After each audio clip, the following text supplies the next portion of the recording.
You know what they say about wrestling shows? It's not how you start, it's how you finish. And this week's SmackDown had a damned good finish.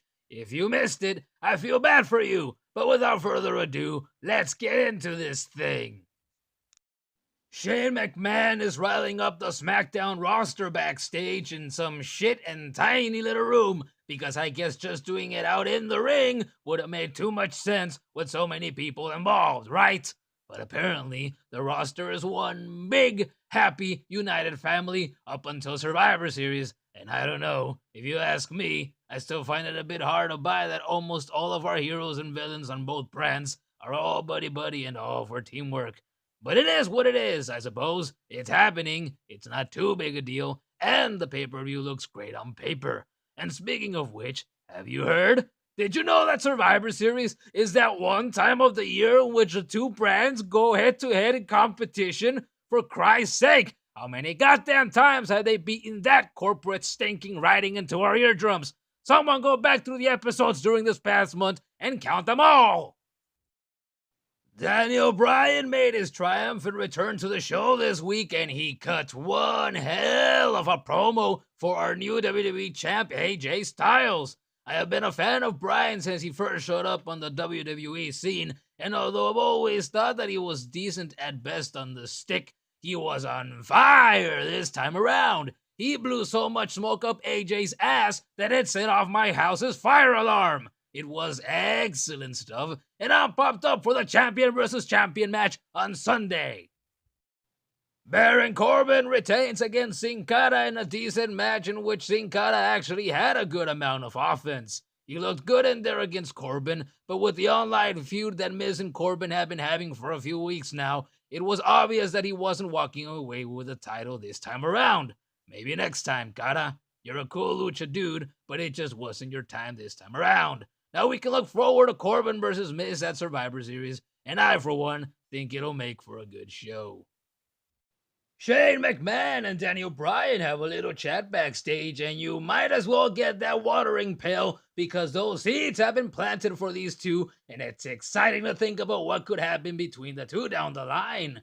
Could Bryan actually be cleared to compete in the WWE once more eventually? Could we see Shane versus Daniel at some point? Perhaps at WrestleMania next year, at the Royal Rumble. Maybe someone else gets involved if Bryan's not cleared to compete. Who knows? The possibilities are endless.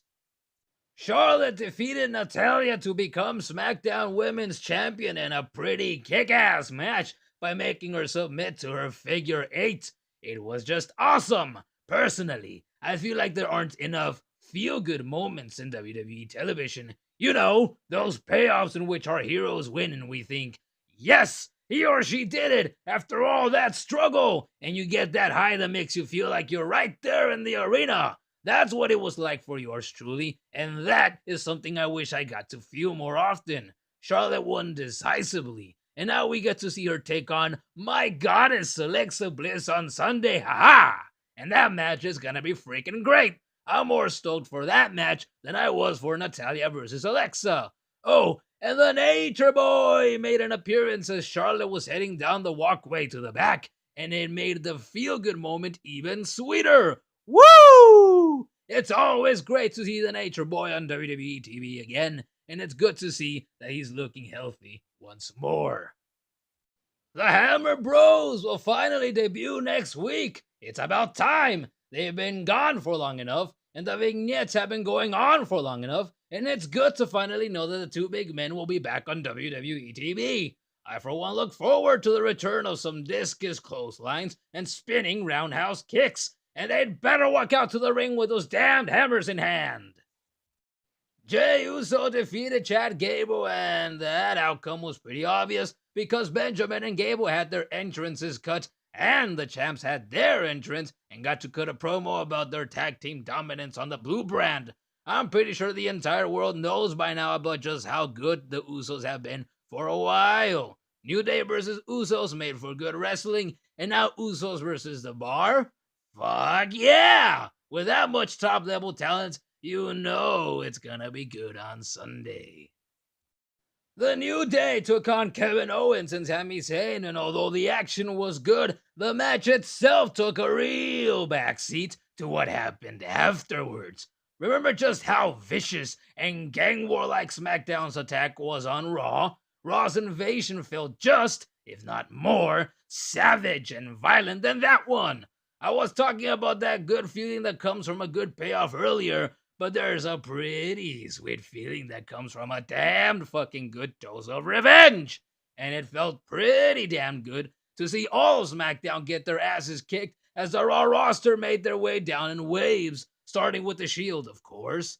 And I laughed my ass off when Owens and Zayn ran away from the fight and left New Day high and dry against the Shield. Ha ha ha ha! That's so them. It tickled me. And sure, the SmackDown roster got beat some, but it was the absolutely brutal beatdown of Shane McMahon himself that really sold it all. He got ran over by Strowman, pummeled and repeatedly triple powerbombed by the Shield, and Kurt even got in his face as the Shield restrained him and then proceeded to hit him with an angle slam.